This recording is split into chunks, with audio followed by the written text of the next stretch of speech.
Boa tarde, pessoal. Eu sou o professor Rafael Botelho, sou vinculado ao CCSA da Universidade Federal do Cariri e vou estar trabalhando com vocês a disciplina de Fundamentos de Contabilidade, que se trata de uma reoferta da especialização em Gestão Financeira. Então, de acordo com o cronograma que eu enviei para vocês, a gente vai trabalhar dois pontos, onde nessa aula a gente vai tratar sobre o patrimônio, bens, direitos, obrigações e também as modificações que ocorrem no patrimônio da entidade.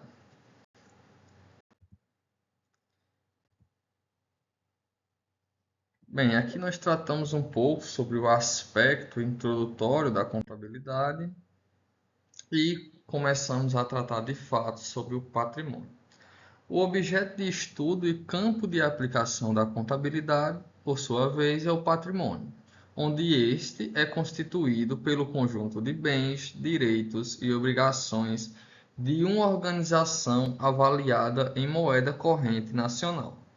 Dessa forma, a contabilidade, em sua essência objetiva, possibilitar o controle e o estudo do patrimônio das entidades, de forma a evidenciar os fatos contábeis que provocam mutações no patrimônio líquido e, por conseguinte, impactam a situação líquida patrimonial do ente.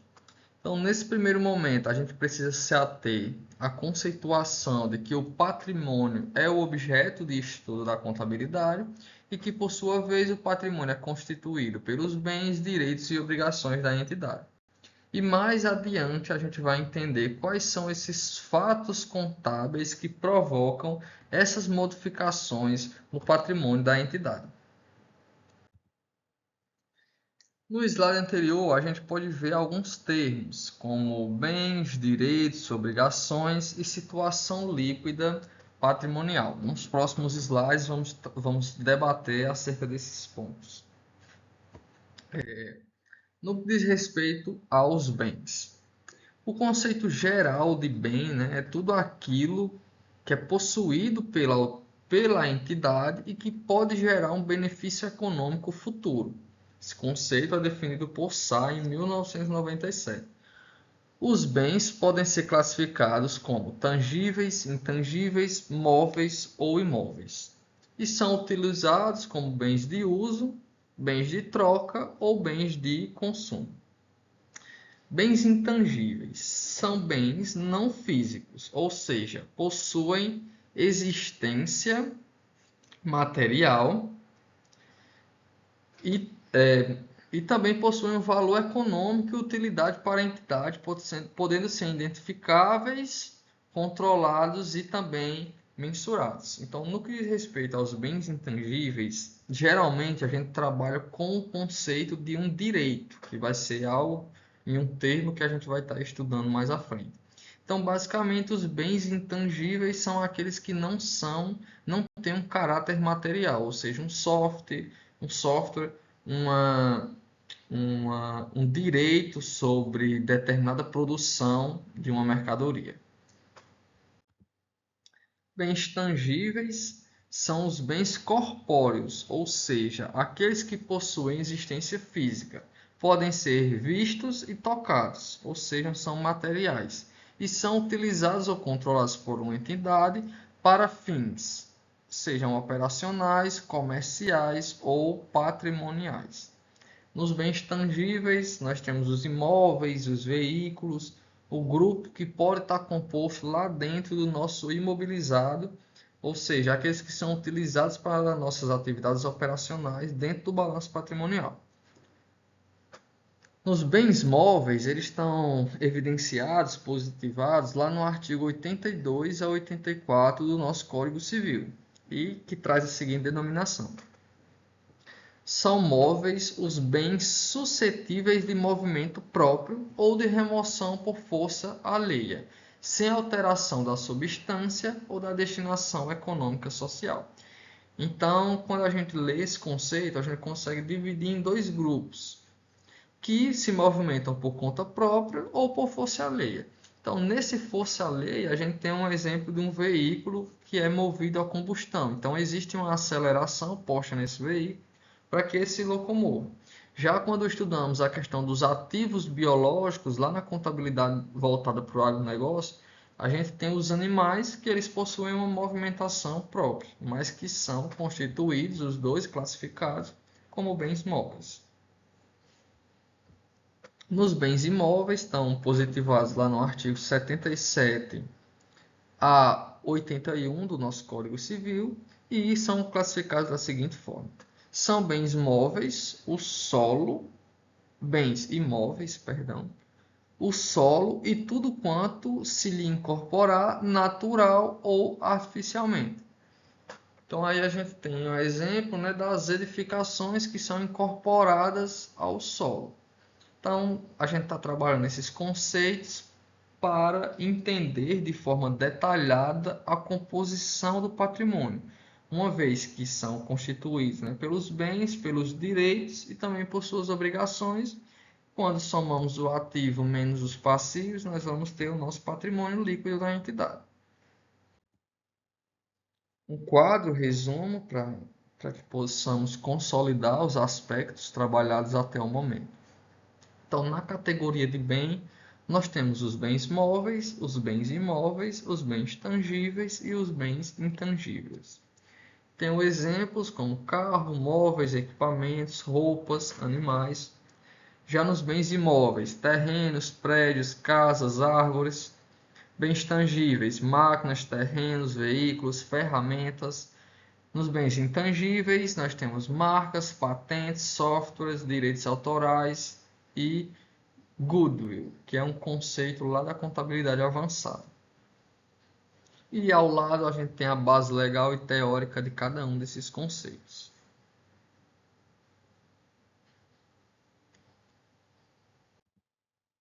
Então, dessa forma, nós concluímos o primeiro termo que é apresentado dentro do conceito do patrimônio, que foi referente aos bens. Nesse segundo momento, vamos trabalhar o conceito de direito. Direitos são todos os valores que a entidade tem a receber de outra pessoa ou entidade, resultante de operações passadas e que são convertidas em bens, recursos ou uma prestação de serviço futuro. Então, nós temos um exemplo de um direito. Aqui nós temos uma contabilização. Imaginamos um direito decorrente de um pagamento de seguro.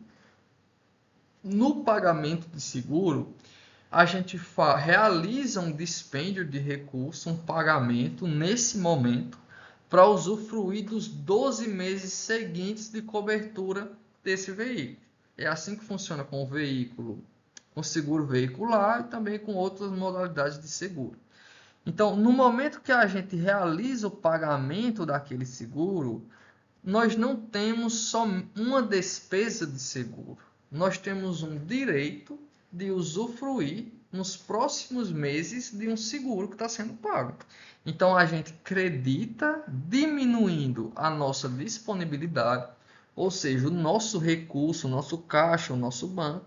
E em contrapartida desse fato contábil, a gente se debita um direito, que é um seguro que a gente tem para apropriar. Então, aqui a gente tem um histórico, que é o pagamento de seguro à vista, com vigência de 1 ano.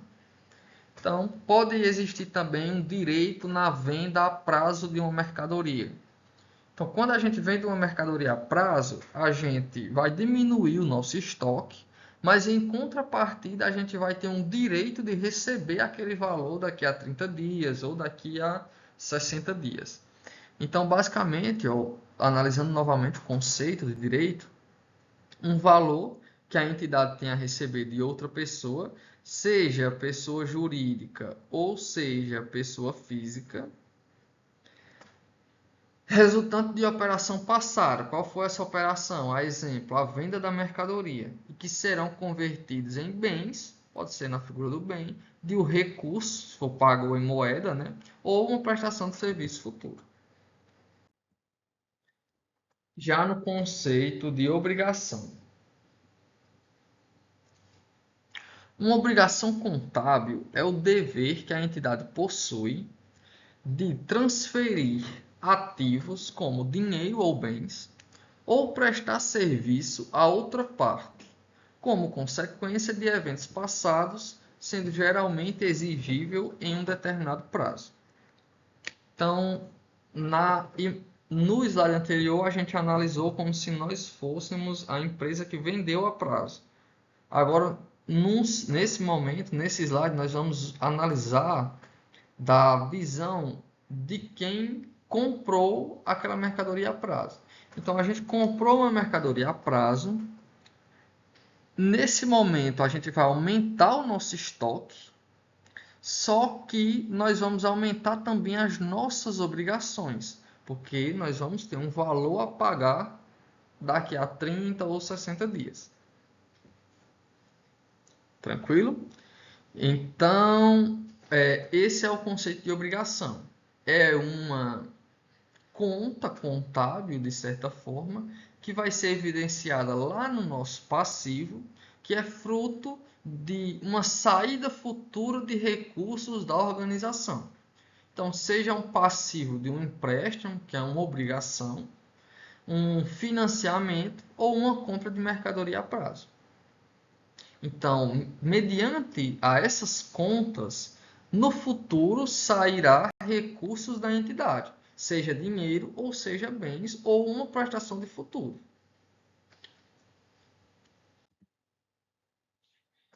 Então, uma vez que entendemos que o patrimônio da entidade é composto pelos bens, pelos direitos e também pelas obrigações que são inerentes à atividade operacional daquela empresa, nós podemos entender o conceito de situação líquida.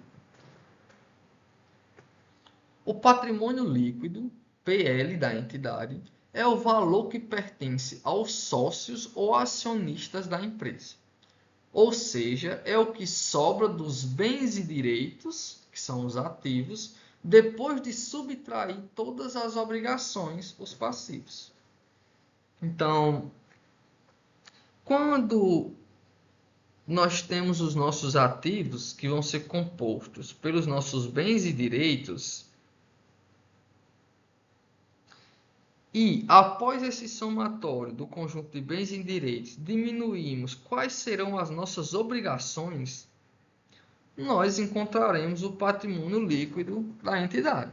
Esse patrimônio líquido representa quanto ficou para os sócios. Então imagine, eu pego todos os meus ativos, todos os meus passivos, as minhas obrigações, e essa diferença vai ser quanto sobrou, de grosso modo.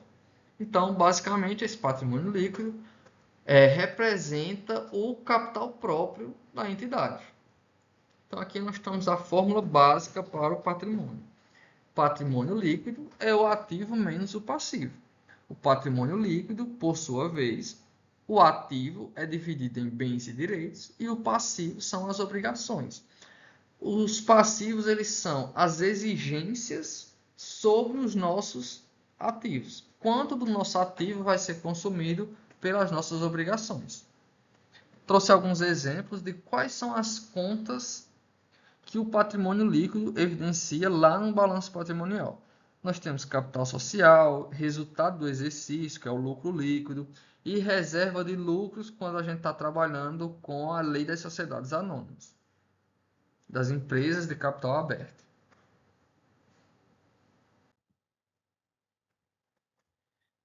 Trouxe um exemplo aqui para que a gente possa trabalhar. Então, imagine uma determinada empresa que ela, em seu conjunto de bens, ela tem 100 mil reais, de direitos ela tenha 50 mil reais e de obrigações ela tenha 90 mil reais de obrigações. Então, o patrimônio líquido vai ser o conjunto de bens e direitos, que serão o nosso ativo, menos as nossas obrigações, que serão o nosso passivo. Patrimônio líquido, 100 mil mais 50 mil, 150 mil, menos 90 mil, que são as nossas obrigações. Nós teremos de saldo, ou seja, quando pegamos todos os nossos ativos e liquidamos os nossos passivos, pagamos os nossos passivos, nós teremos 60 mil de saldo. Isso é o patrimônio líquido. Isso é quanto sobrou para a entidade. Então veja que esse valor deu positivo, 60 mil. Só que existem três espécies possíveis de situação líquida. A situação líquida ela pode ser nula, uma vez que o ativo e o passivo sejam de igual valor. Pode ser positiva, quando o ativo é maior do que o passivo. E pode ser negativa, quando o nosso passivo é maior do que o nosso ativo. E isso vai evidenciar como que está a atividade operacional da empresa. Como que está sendo, né, a maximização do lucro e a geração de riqueza por parte dessa entidade. Aqui nós temos a representação gráfica do patrimônio, que é justamente o balanço patrimonial. Do lado do ativo, nós temos os bens e direitos da organização. Do lado do passivo, nós temos o exigível, ou seja, tudo que é obrigação para com terceiros. Tudo que a gente tem que pagar, empréstimo, financiamento, venda de mercadoria, compra de mercadoria a prazo, dentre outros passivos, né? E dentro do patrimônio líquido, nós vamos ter justamente o capital próprio da entidade, ou seja, quanto que sobrou, que é o capital, a integralização do capital e também o lucro líquido. Aqui eu trouxe a definição de ativo, passivo e patrimônio líquido. Ativo é um recurso controlado pela entidade como resultado de eventos passados e do qual se esperam que fluam benefícios econômicos para a entidade. Então, quando a gente compra um veículo e esse veículo ele vai ser utilizado para entrega de mercadoria ou para prospecção de vendas, nós obtivemos um ativo, que é um recurso controlado pela entidade, resultado de um evento passado, porque em determinado momento foi feita a aquisição daquele veículo, e que a partir do momento da utilização desse veículo, espera-se que se tenha benefícios econômicos futuros. No conceito de passivo, que é a obrigação, é uma obrigação presente da entidade, derivada de eventos passados, porque já ocorreu, cuja liquidação, ou seja, o pagamento, se espera que resulte na saída de recursos da entidade capaz de gerar benefício econômico. Então a gente comprou aquele carro, é um ativo, mas foi por meio de um financiamento, que é um passivo. E quando a gente paga esse passivo, que é a saída de recursos da entidade, esse nosso ativo, que é o carro, vai estar gerando benefícios econômicos. E o patrimônio líquido é a importância residual nos ativos da entidade depois de deduzido todos os seus passivos, todas as suas obrigações. Nós vamos ter o PL, que é o capital próprio da organização. Então, uma vez que já mencionamos o que é o patrimônio e o que compõe o patrimônio, que são os bens, direitos e obrigações, uma visualização gráfica do patrimônio, que é possibilitado por meio da demonstração contábil do balanço patrimonial, nós vamos entender e complementar, né, inteirar o nosso conhecimento do que causa a modificação no nosso patrimônio, ou seja, a modificação nos nossos bens, nos nossos direitos e nas nossas obrigações.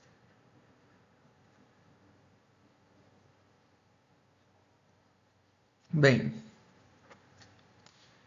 inicialmente existe a figura dos fatos contábeis. Fatos contábeis são aqueles acontecimentos que alteram o nosso patrimônio. E o ato contábil é meramente uma movimentação administrativa. Então, imagine um ato contábil de uma contratação de um funcionário. Então, a assinatura do contrato, ele não gera alteração no nosso patrimônio naquele momento. Então, a assinatura daquele contrato é um ato administrativo. Agora, o pagamento de salário decorrente daquele ato administrativo é um fato contábil, porque vai alterar o nosso patrimônio. Ou seja, vai sair recurso da entidade para pagar o salário do funcionário. Então, dentro dos fatos contábeis, aqueles que provocam uma alteração na estrutura do patrimônio, nós temos os fatos permutativos. Fatos permutativos, eu trouxe dois autores para a gente trabalhar. O Lubícibus e o Marion. Segundo o primeiro autor, fatos permutativos são aqueles que não alteram o patrimônio líquido da entidade. Apenas modificam a composição dos elementos patrimoniais, representando simples trocas de contas dentro do ativo ou entre ativo e passivo. Então, imagine a venda de um veículo. Na venda de um veículo, nós vamos ter o caixa ou o banco e nós vamos ter o nosso ativo, que é o carro. Quando a gente vende o nosso carro, a gente dá uma baixa naquela conta do carro. Só que em contrapartida, o nosso caixa vai aumentar pelo valor da venda do veículo.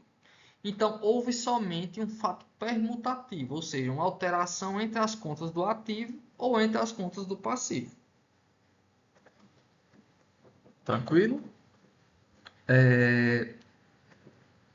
Já segundo Marion, fato permutativo é o que não provoca alteração no patrimônio líquido da entidade, ocorrendo apenas a permutação entre elementos patrimoniais.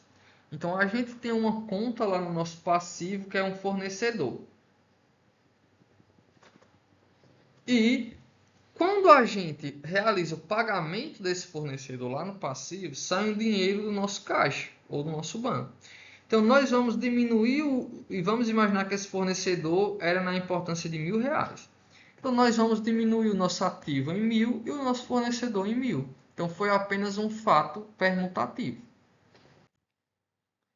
Já no fato modificativo, segundo Sá, os fatos modificativos alteram o patrimônio líquido da entidade, podendo resultar em aumentos ou diminuições da situação líquida, conforme aconteçam as receitas e a despesa. Então, quando a gente tem uma venda de mercadoria, a gente vai ter uma receita na venda daquela mercadoria e a gente vai diminuir o nosso estoque. Então, a contrapartida da diminuição do nosso estoque não foi uma conta de passivo, nem foi uma conta do patrimônio líquido. Naquele momento. Foi uma receita. E essa receita, lá no futuro, aí sim vai impactar o nosso patrimônio líquido, quando for evidenciado o lucro líquido da entidade. Segundo Franco, fato modificativo é aquele que altera qualitativamente e quantitativamente o patrimônio líquido da entidade através de eventos que representam ganhos ou perdas. Então, os fatos modificativos, eles sempre vão estar associados a uma receita ou a uma despesa. Temos também os fatos mistos, ou seja, aqueles que alteram o patrimônio da entidade, o patrimônio líquido, e também a forma que está posto no nosso balanço patrimonial. Então, são aqueles que combinam a mutação patrimonial com a modificação do patrimônio líquido, seja para mais ou para menos. Isto é, a troca de elementos patrimoniais e, simultaneamente, a alteração do patrimônio líquido. Para Sá, os fatos mistos possuem natureza dupla, pois além de permutarem elementos patrimoniais, influenciam diretamente no resultado, aumentando ou diminuindo o patrimônio líquido. Então, um exemplo para o pagamento de um empréstimo. Nós vamos ter um empréstimo lá na importância de R$10.000. Só que para esse empréstimo, nós também vamos ter uma despesa de juros. Então, ao mesmo tempo que nós vamos alterar o nosso balanço patrimonial, vai sair R$10.000 do caixa, vamos acabar com uma obrigação de 10 mil. Só que nós também temos que registrar uma despesa com pagamento de juros, seja de R$ 1.000 ou R$ 2.000. Então, nesse momento, tanto a gente registra uma despesa, alterando o patrimônio líquido, como também alteramos as contas do balanço patrimonial. E aqui tem algumas referências que foram utilizadas para a elaboração do material.